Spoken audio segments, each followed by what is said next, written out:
Break के बाद एक बार फिर से आपका स्वागत है। वक्त बिल्कुल खराब नहीं करेंगे, सीधे सिंह साहब के पास चलेंगे। सिंह साहब, सीधे सीधे संध्या जी भी यही कहती हैं और अक्सर समाज की बहुत सारी महिलाओं से जब हमारी बात हुई उनका भी यही कहना था कि केवल महिलाओं को दोष देना ठीक नहीं है। जिस तरह से उन्होंने कहा कि एक जो ससुर होता है वो आकर कान में धीरे से कहता है, वो भले ही धीरे से कहता है, महिलाएं तेजी से चिल्लाती हैं, लेकिन वो जो धीरे कहे गए शब्द होते हैं ना, वो उन्हें लगता है कि उनके पति ने कहे हैं और कहीं ना कहीं जीवन साथी है उनका, उसका बहुत असर पड़ता है। तो वहीं पर उनके अंदर सुखद विचार क्यों नहीं आ जाता पहले क्षण जब उनका पति या ससुर जो कि एक पुरुष के रूप में है, उनके परिवार का है, उसी को तुरंत वहीं पे आपस में अकेले में ले जाएं कोने में कि क्यों ऐसा कर रहे हो, हमारी भी बेटी है। लेकिन सिंह साहब, ना ऐसा उनकी मां ने किया होता है, ना दादी ने किया होता है, ना उनकी परदादी ने किया होता है। यही सवाल यही है कि ये सिस्टम चला जो आ रहा है वो डर पैदा कर दिया गया। ये सिस्टम तो बदलेंगी तो महिलाएं ही। अगर होम मिनिस्टर कह देती है अपने को, मैं तो गृह देखती हूं, मैं गृह मंत्री हूं, मैं तो सब कुछ हूं, सब कुछ सब तरह से चलाती है, लेकिन उसको इस रूप में भी परिणत करना चाहिए। अपना दबाव पुरुष पर और मामलों में तो रखती हैं। आजकल पुरुष प्रधान परिवार खत्म होते जा रहे हैं,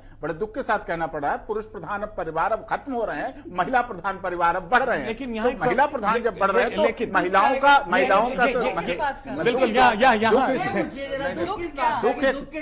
दुख एक है। पुरुष जो है, नहीं, पुरुष जो है एक ढाल होता है, पुरुष को ढाल के रूप में प्रयोग किया जाता है, महिलाएं प्रयोग करती हैं ढाल के रूप में। जितने झगड़े हैं, लफड़े हैं, जितनी कमाई का साधन है, जितनी मेहनत करने का है, जितनी परेशानी के काम है, जितने टफ वर्क हैं, जितने मेहनत के जो काम किए, जो इसमें कोई शक नहीं। भगवान ने शरीर को भी थोड़ा एक छोटी सी बात बोलूं, अगर किसी परिवार में महिला बॉक्सर है, जो कि हरियाणा में अक्सर बहुत महिला, तो वहां पुरुष किस तरह से झगड़े निपटाएगा? वो महिला ज्यादा अच्छे से निपटा सकती है। नहीं, वहां भी पुरुष ही निपटाता है। निपटाना पुरुष को ही पड़ता है। वहां जाके कहा जाता है जाओ आगे तुम ही बात करो, तुम ही मिलो जाके, सबसे पहले तुम ये करो जाके, ऐसा कहा जाता है। लेकिन देखिए, महिला का जब बच्ची होती है, जैसे इस मामले कोई मामला होता है, बच्ची का पोषण कौन करता है? बाप जो होता है बच्चे के लिए, पूरे परिवार के लिए पैसे लाता है, राशन लाता है, सब कुछ लाता है। मध्यम वर्गीय परिवारों में भी सभी कुछ लाता है। अब जो मां होती है वो बेटे को ज्यादा दूध दे देती है। दूध तो वो लाया 1 लीटर, लेकिन बेटे को थोड़ा मां ने दूध दिया, ना कि बाप ने दिया, तो बेटी को कम दूध दे दिया, बेटी को नहीं दिया,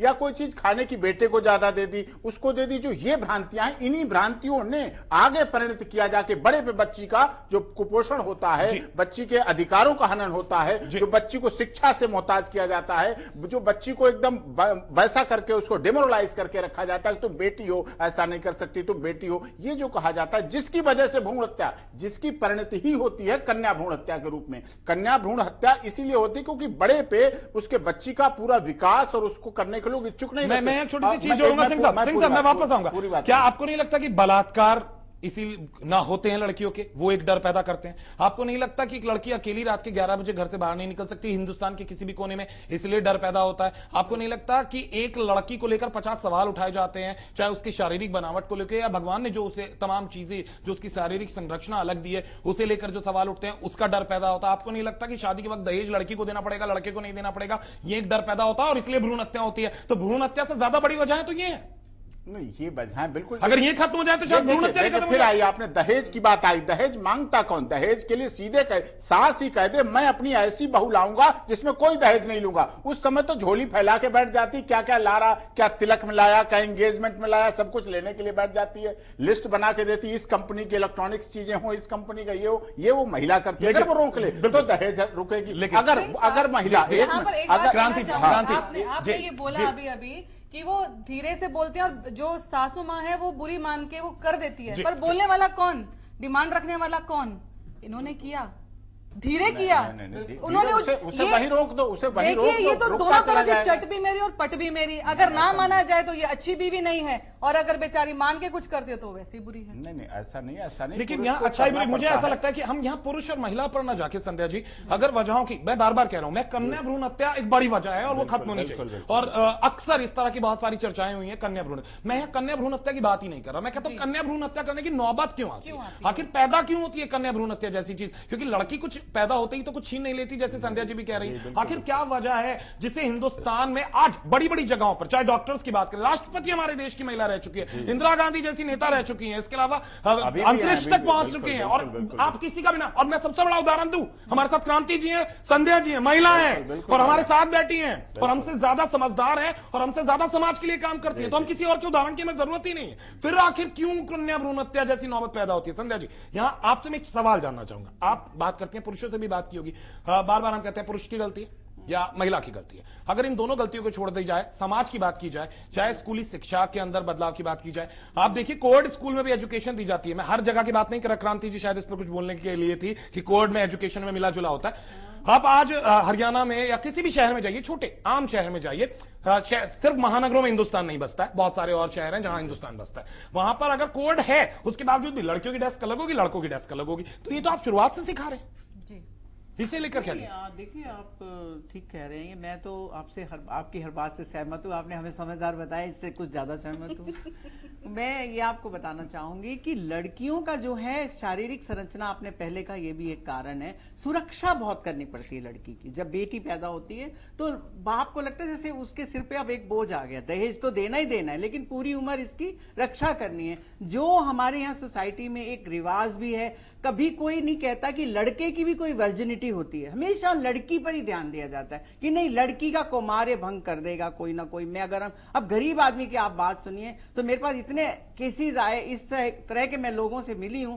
एक रिक्शे वाला की जब लड़की गुम हो गई तो 2 या 3 दिन उसने बार बार पुलिस स्टेशन के चक्कर काटे और कहा कि मेरी बेटी को ढूंढवा दीजिए, लेकिन 3 दिन तक उसका कुछ बना नहीं, लेकिन वो तीनों दिन भूखा रहा, उसने कुछ रोटी नहीं खाई, उसने सरेंडर किया आखिर में कि नहीं, मुझे नहीं चाहिए मेरी बेटी, मुझे नहीं ढूंढनी, लेकिन मुझे घर चलाना है। लड़की के साथ मैं एक थोड़ा सा बोल्ड अगर सवाल की बात करूं, एक लड़की के साथ अगर किसी तरह का कोई व्यक्ति शारीरिक संबंध या किसी भी इस तरह की चीज करता है तो लड़की की इज्जत तो खराब हो जाती है, लेकिन वो काम करने वाला भी एक लड़का, तो क्या लड़के की इज्जत, क्या हम इस सोच को नहीं बदल पाए? बिल्कुल, यही हमारे समाज की विडंबना है, बहुत बड़ी विडंबना है कि महिला को बदनाम करेंगे और पुरुष का कुछ भी नहीं जाता, बदनाम करेंगे। जिस सोच को सुधार रही है महिला, क्योंकि माँ घर की होती है, माँ से सब कुछ चलता है, माँ महिला ही रहती है, चाहे दादी के रूप में हो, चाहे नानी के रूप में हो, चाहे भाभी के रूप में हो, चाहे माँ के रूप में हो, तो उसका बहुत ज्यादा जिम्मेदारी होती। वही अपने बच्चों को, जो बच्चे बड़े हो रहे हैं उनको, लड़कों को सुधारने के लिए बात कहना चाहूंगी कि ये नेचर है उस खुदा ने, उस नेचर ने कुछ ऐसा बनाया, एक मेल बनाया, एक फीमेल बनाया, ताकि दोनों का मिलन जब होगा तो कुछ पैदा होगा, there will be some outcome. तब प्रॉब्लम यहां पर यह कि हम लोग ये नहीं समझते, क्योंकि सिर्फ सेक्सुअलिटी जुड़ी होती है। एक लड़की का दहेज, पहले तो शादी का नौबत आ जाती है, जैसे वो ग्रोइंग ईयर्स में आती है, कहीं मुंह ना काला करा दे, कहीं ये ना कर दे, अंदर रखा जाता है उसको, उस पर तमाम लगामें लगाई जाती हैं। पर आज 2 मिनट के लिए सिर्फ ये सोचिए कि ये सेक्सुअलिटी अगर दोनों तरफ होती, अगर फिजिकल रिलेशन में जाते, लेडी प्रेग्नेंट हो रही है तो आदमी भी हो जाए, तो उस टाइम क्या होता सिनेरियो? क्या तब भी ये हत्याएं होती?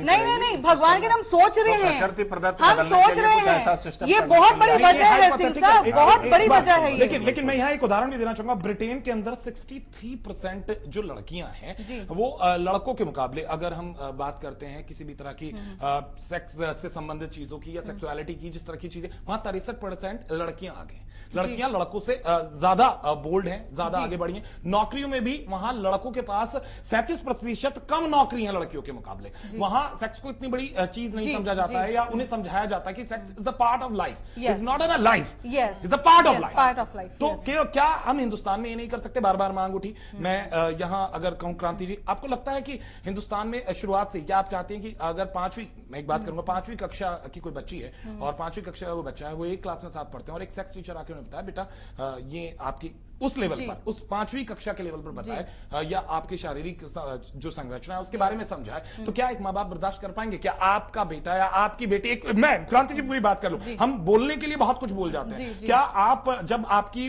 10वीं में या 8वीं में पढ़ने वाली बच्ची आके कहेगी मम्मी इट्स ओके, मेरी क्लास में एक टीचर आए थे, उन्होंने कहा it's okay fine, if I give pleasure it's okay fine, तो यू कांट टॉलरेट। तो क्यों आखिर आप पहले हम वो भी चाहते हैं और हम वो भी नहीं चाहते, आखिर इसका हल कैसे देंगे आप? इसका हल ऐसे होता है, हमने अपने सारे माइंडसेट को चेंज करना पड़ेगा। जो आपने बात बोली, क्योंकि अब बदलाव आ गया है, क्योंकि एक्सपोजर बहुत ज्यादा है, तो बच्चों की जो उम्र है ना बड़े होने की, वो बहुत जल्दी हो रही है, दे ग्रोइंग अप, करीबन 10 से 12 साल में आप बच्चे को समझ आने और हमारे बच्चों के स्कूल में ये कर दिया गया, they gave them the whole sex education, they gave them everything, boys and girls, heritage school में है वो लोग, उनको दी गई। पर पहला मेरा शौक जो आपने बोला ना, when my daughter came back, she was in 6th standard, 6th और 7th, जो वापस आई तो एंड शी वाज गिगलिंग, मम्मा आप भी, नानी वो भी, अच्छा नादिका व्हाट्स रॉन्ग, तो कहती ऐसे ऐसे सब कुछ बताया। मेरे को गुस्सा आ गया, मेरे को लगा कि ये एज से पहले पात्रता नहीं और उड़ेल दिया गया है सब कुछ, ये संभालेंगे कैसे? पर जब काउंसलर से मिलके जब 2 बातें हुई, उन्होंने कहा आज इंटरनेट पे आपका बच्चा बैठा हुआ है, उसकी एक्सेसिबिलिटी एक बटन के पीछे है, एक बटन दबाओ दुनिया भर की गंदी इंफॉर्मेशन आ जाएगी।